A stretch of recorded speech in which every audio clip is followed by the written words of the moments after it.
Hi, in this video tutorial, I'm going to introduce explainable machine learning in geospatial analysis. The focus of this video tutorial is on land cover classification. So in Lab 5, we applied the random forest classifier in order to classify the optical and SAR imagery. The aim of that tutorial was to improve land cover accuracy through the integration of the optical and SAR dataset. Now we want to understand the performance of the random forest model that we employed. In other words, we want to gain insights into how the random forest model performed. So these insights are very important because in most cases, most of the random forest models or other advanced models are essentially black box. So that means that it is quite difficult to understand the features and how they contributed to the model performance. So using explainable machine learning is important because it enhances the interpretability as well as the transparency and trustworthiness of the machine learning models. Right, so this is going to be a brief tutorial. So first we are going to set up our Colab and import the important libraries. So in this case, we are going to import the other libraries that we've used before. For example, the pandas, scikit-learn, matplotlib, Seaborn, and then we also have the joblib that we've used in the previous tutorials to save the model. And then we introduce here the SHAP library, which we are going to use for the explainable machine learning task. Right. After this, we are going to mount a Google Drive as we've done before. And then we are going to define the path and the variables that we are going to use in this tutorial. So first we are going to get the training dataset that we use for classification. So remember, this training dataset contains the Sentinel-2 and the ALOS PALSAR 2 dataset, as well as the land cover classes.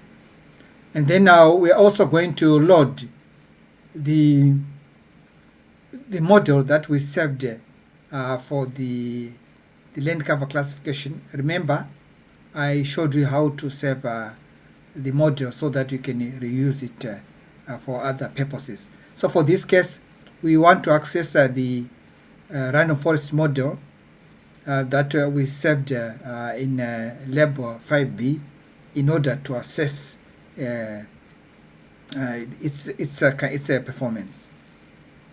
Right. After that, we are going to define the target and predictor variables as we have done previously. So remember, our main predictor variables are defined here as the features, which are the Sentinel-2 bands and the ALOS PALSAR HV, horizontal vertical polarization image. And the target classes here are the Bay Area's built-up cropland, grassland, woodland, and water. Right. So here we're just loading in that CSV file that contains the training dataset. And here we split it into 70% the dataset used for training and 30% the dataset used for testing. So this is going to be crucial in order to perform explainable machine learning. Right. Following that, we are now going to the stage where we want to perform explainable machine learning. So remember, I stated in the beginning that we are going to use the SHAP library. So the SHAP library is just the Shapley additive explanation. Okay, so this is one of the explainable machine learning method that is used to gain insights into the performance of machine learning models. So remember, most of the advanced machine learning models, they are black box, so that it's quite difficult to understand how they reach their decision when we do the classification or prediction. Right. So we start by loading the model that we saved in lab tutorial 5B. So this is our model. So this is just here the dictionary that contains the features of the model. Okay, so we have the RandomForest model. We have the different predictors, which are the features. That is the Sentinel-2 bands plus the ALOS PALSAR 2 HV polarization image. And then we have the labels, which represents the target variable, which are the length cover classes. Right, so if we run this, we see that we have loaded our previous model that we used in lab 5B. So please, if you have not checked that video tutorial, so please check it. I'm going to leave that in the description. Right, so next we now call in the SHaP, the SHaP method. So as I said, this is the Shapley additive explanation method that is based on Shapley value. So what is the Shapley value? So Shapley values originate from the concept developed by Shapley in game theory. So this is where the values are distributed fairly in a comparative game among players. For example, here each player, which is going to be represented by each feature in the context of machine learning, is going to contribute to the total payout in the game. So that means that for the context of machine learning, it's going to contribute to the total prediction outcome of the model. Right, so these values are going to assess the influence of each feature. By each feature, I mean, for example, each band on how it contributes to the final prediction of the length cover classes. Right, so the Shapley values here, they are based on a very good theory, and there are some principles that support the Shapley value, like local accuracy, consistency, and completeness. So this is a very good method. But however, sometimes Shapley values they take too much time to compute. So here first we want to create an explainer that is going to contain the information.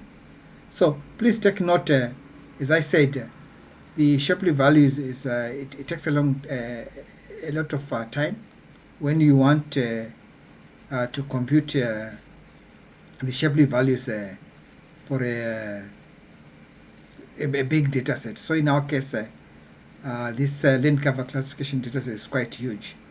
So I'm only going to use a sample of the data set. So I'm going to use only about 1,000 samples so that we can run it quickly. So after that, we create an explainer. Okay, so the explainer that contains these small samples of points, and this comes from the SHaP, library. Okay, so the SHaP library contains the tree explainer, focusing on the RandomForest model. Right, and after that we can compute the SHaP values for the samples. So we are computing the SHaP values for the samples. We are targeting the training data set Okay, because we want to understand how the model trained the random forest model here trained, and we want to check its the influence of the predictor variables.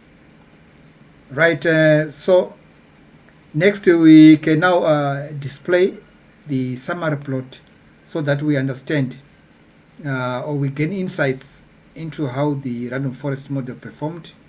So again, we are only using a random selection of pixels of 1000 pixel samples here.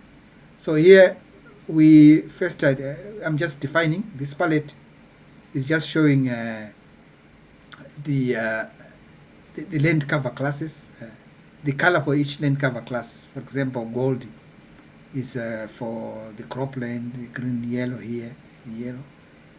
For open areas, red, built up, gray, the bay areas, dark green, here we have woodlands and blue water.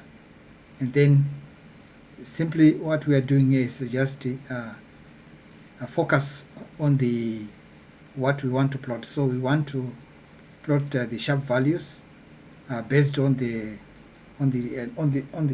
features in the sample data set that we collected. So we want the names of the features to appear and the color. Right. So this is our result. So this is just showing us the mean SHaP value.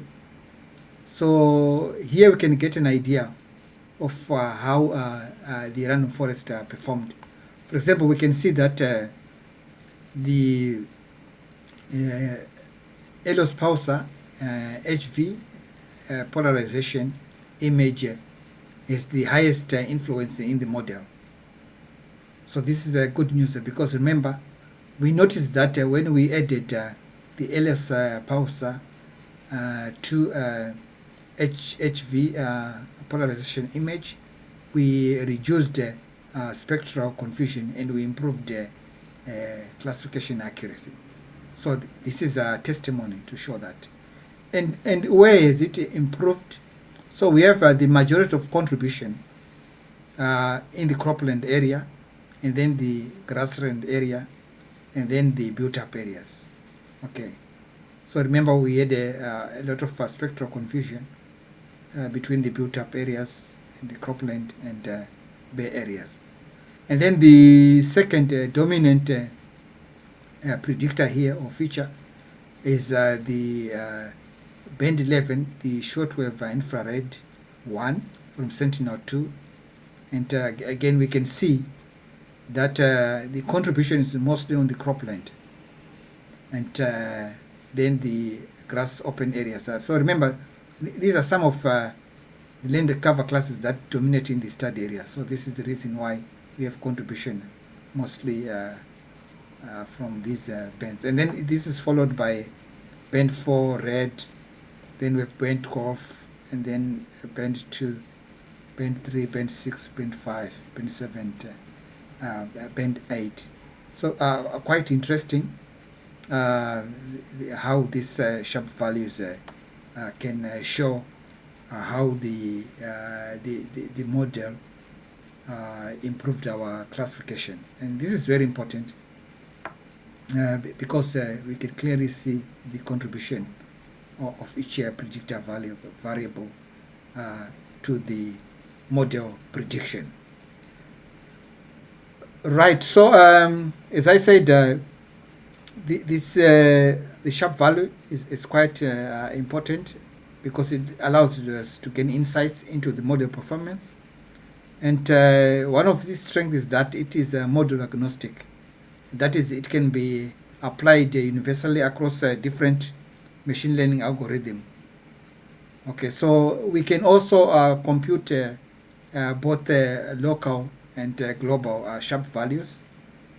So local means that we can look at specific pixel value and then compute how it contributed to the model outcome, or we can look at the global as this case. So this is the global interpretable model using the SHAP value. Right, so again, as I said, SHAP value is good because it is good. It is based on a good theory, and we have principles that are also important, such as consistent and completeness.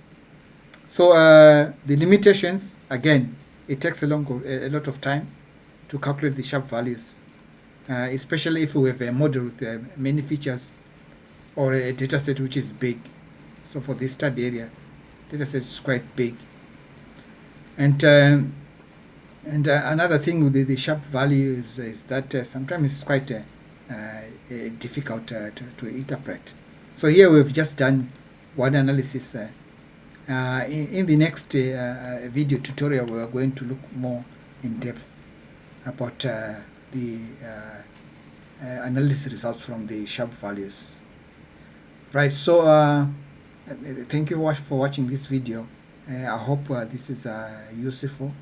You can apply this method when you want to check or you want to gain insights into how your model performed. So in the next video, we are going to look at the explainable machine learning, focusing on a regression example.